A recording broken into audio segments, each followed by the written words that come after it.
Having my artistic practice developed for so many years in a variety of media, I figured how actually that exploration and switching between different medias can be important to me. So from traditional media such as painting, printmaking, or drawing, all the way to video now, generative media, art, I figured the importance of the form that a particular specific media allows you to take. So each media has its own limits and also advantages, and using various kinds of them usually provokes you as an artist to shape your idea in relation to that. It's always very connected, and entering the world of visual programming for me was particularly interesting as a new way of seeing or a new way of constructing artwork, a visual artwork, which is actually somewhere in the data, in numeric values, or in the code itself.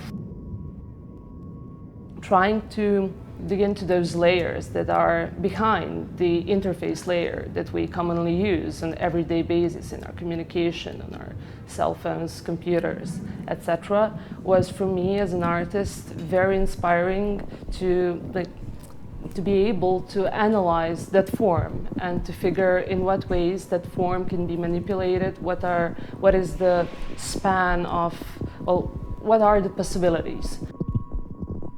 Those were the main reasons why I was so curious about it, especially because I also believe that as an artist, as a visual artist, living now in a, well, if I may say, primarily visual world, like visual communication and image-to-image communication is nowadays quite important to us, I felt almost obliged to question the means and the technologies that we're constantly using, and to question the creative possibilities that it can actually offer.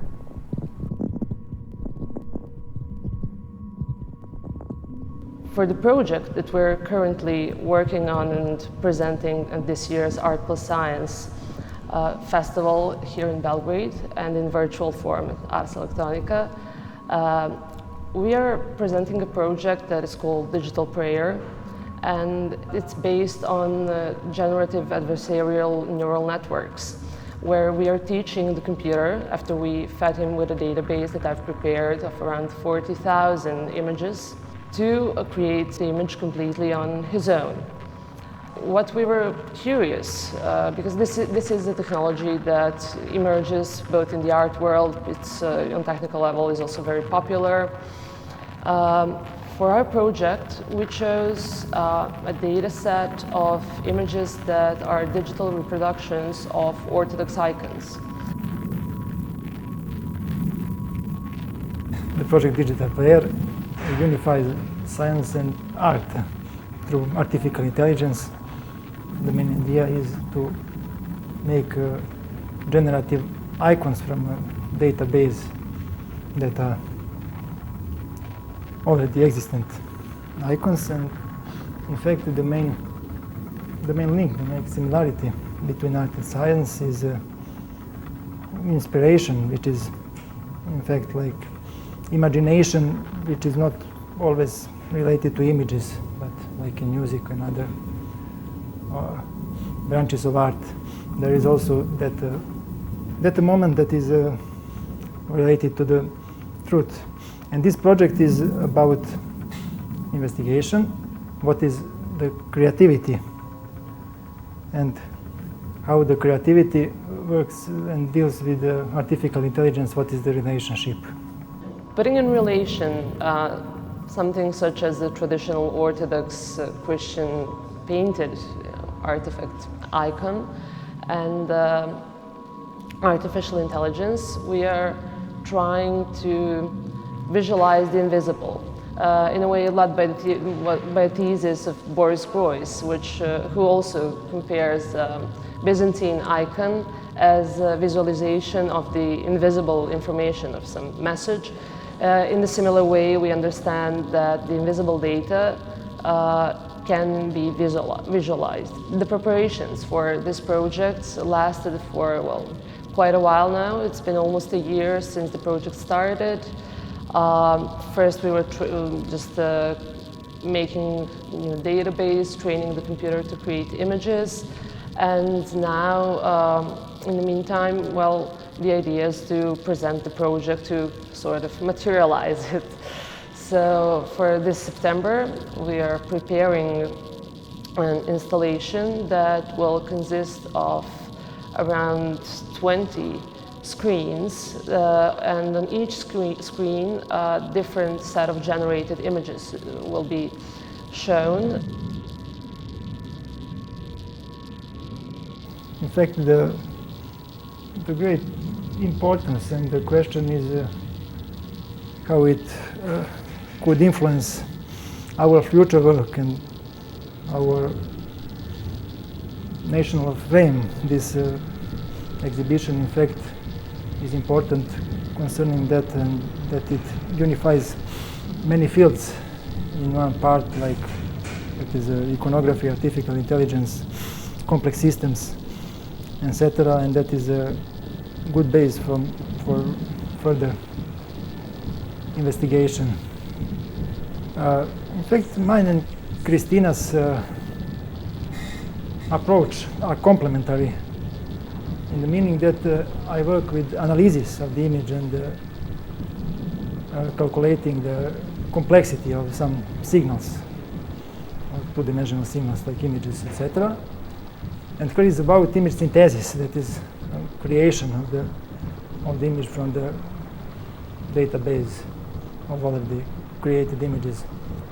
That complementarity could be seen in our cooperation that we have applied to her generated images, my method, that have compared the complexity and have seen some appropriate results about that the generated images have low complexity in comparison with the original images from the database. Beside the thousands of images that we generated, we are also going to present the code with which we actually generated all of those files. The installation, or all of those screens, would be supported with metal construction, which we are making in a workshop. It's probably going to be around 4 meters wide and 3 meters high. In that way, it should resemble an iconostasis, which is a common object in most of Orthodox churches, and it also presents that interface, that border between the material world, the common world, and the spiritual or immaterial one. So in this way, as we are using computer interface as a digital screen to visualize the invisible, we are also trying to connect the concept of this installation to that. But here we are using metal shelves that are actually like server racks, and we are, of course, not trying to hide anything that's behind either screens or all of that electricity or data that passes through. So it will all be shown to the audience. One of the main reasons why I decided to create a database of Orthodox icons was because of the visual identity of them. Orthodox icons are created by a strict set of rules. They always resemble an older one. It's always a transcription of a previous one, and their visual identity hasn't been changed for centuries. It's all for a very clear purpose. The purpose is so the message won't change. So for that strict visual language, the aim is to keep the message the same.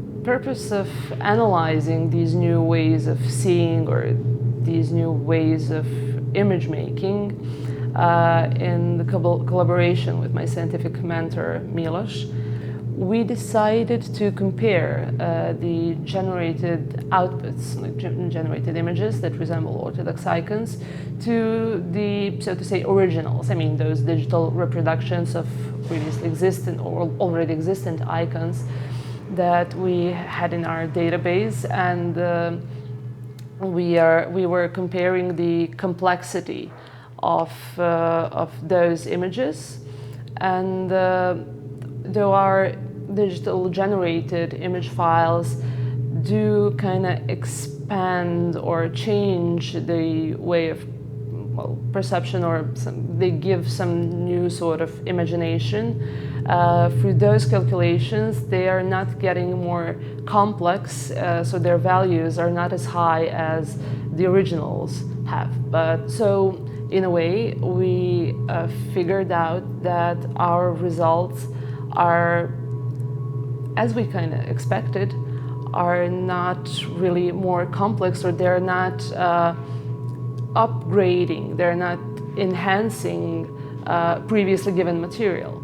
Though on the other hand, they are giving this new way of perceiving, but the thing is, the computer can't generate anything beyond this spectrum of values, of data values that are previously given in the database. It just operates and combines and making numerous, varieties of the same spectrum of data, of values. And what is the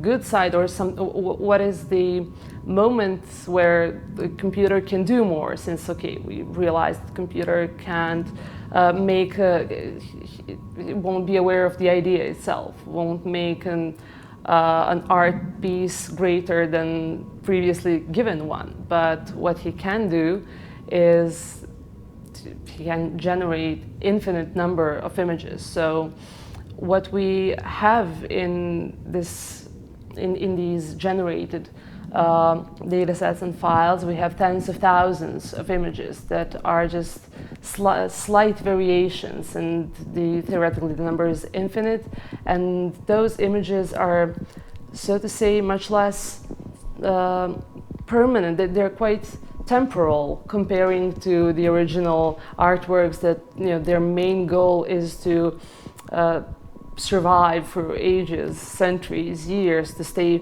present, to stay in this material form, like solid, and to be like permanent as much as possible. And the aesthetics and values and the aura of this new way of image generating is the complete opposite. And it certainly has its own, poetic sense, and its own aesthetics as well. And we are, trying to enjoy this whole journey instead of just figuring out one goal or one ideal image. We are actually keeping an eye on the journey itself, on that search for the ideal image.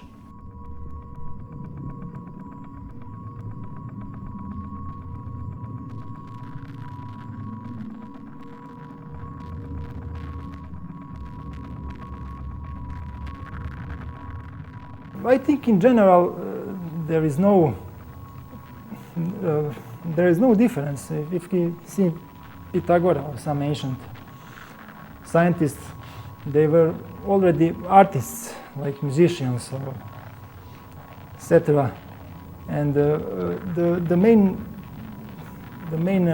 question is not what is the similarity, but what is difference. In fact, differences are different between people that do first and the second, and if there are some differences between people, there are differences also between some disciplines about peoples. I think not only the disciplines are complementary, but they are in the root the same. So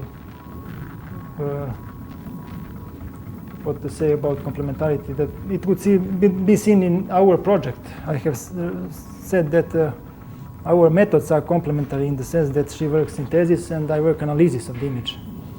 But both the methods are both artificial and scientific. No difference about that.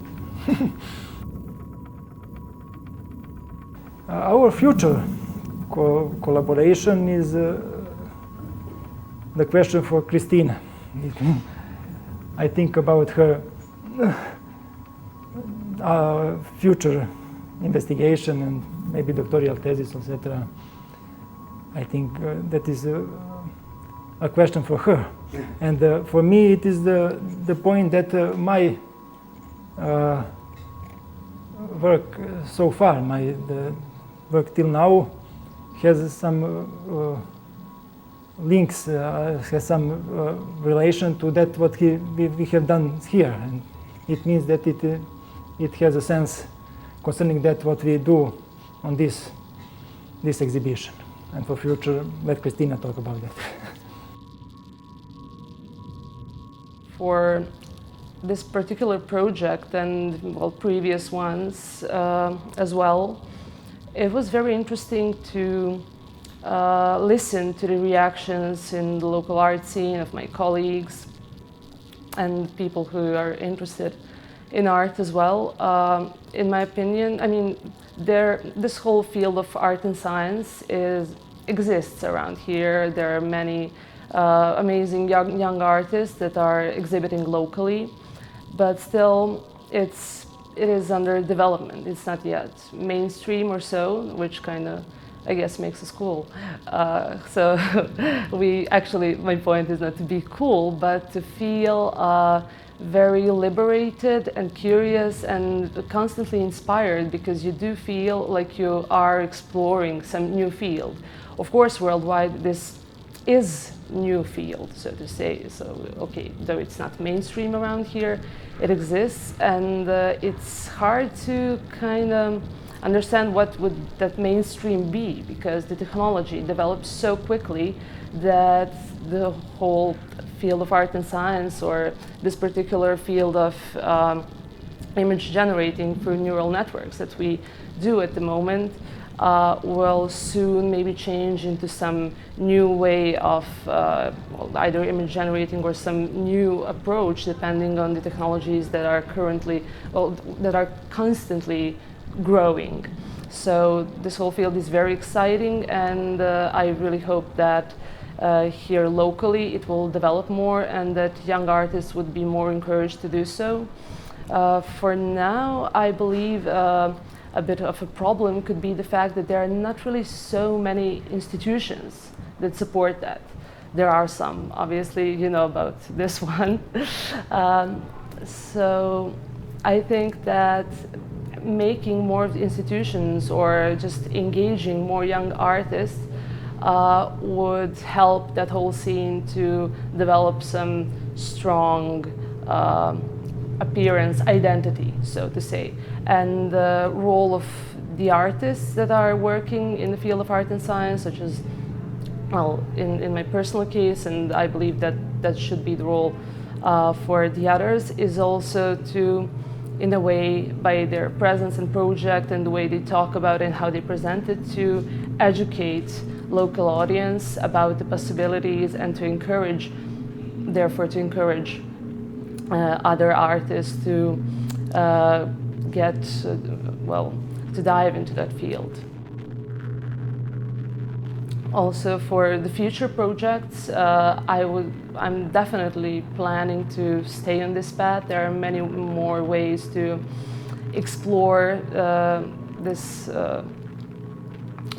new way of seeing, if I can put it that way, because it is a new way of seeing. This is something that you, as a human being, you can't really produce neither manually nor mentally. This computational power is something that is only characteristic for a computer. So this whole field of new media and like neural networks in this example is something that really should be researched more and engaged with more. And I already have few ideas for some new projects, which I look forward to present to my team if they still, if they decide to keep working with me. We'll see after this project. However, yeah, that would be important not only for me and my team and for our curiosity and our way of responsibility to articulate new visual languages using these technologies, but also to be present at this local scene or worldwide as well, hopefully, especially because that would be a good support to the other people and artists or programmers or scientists. So it's not only about the artists to engage in this field.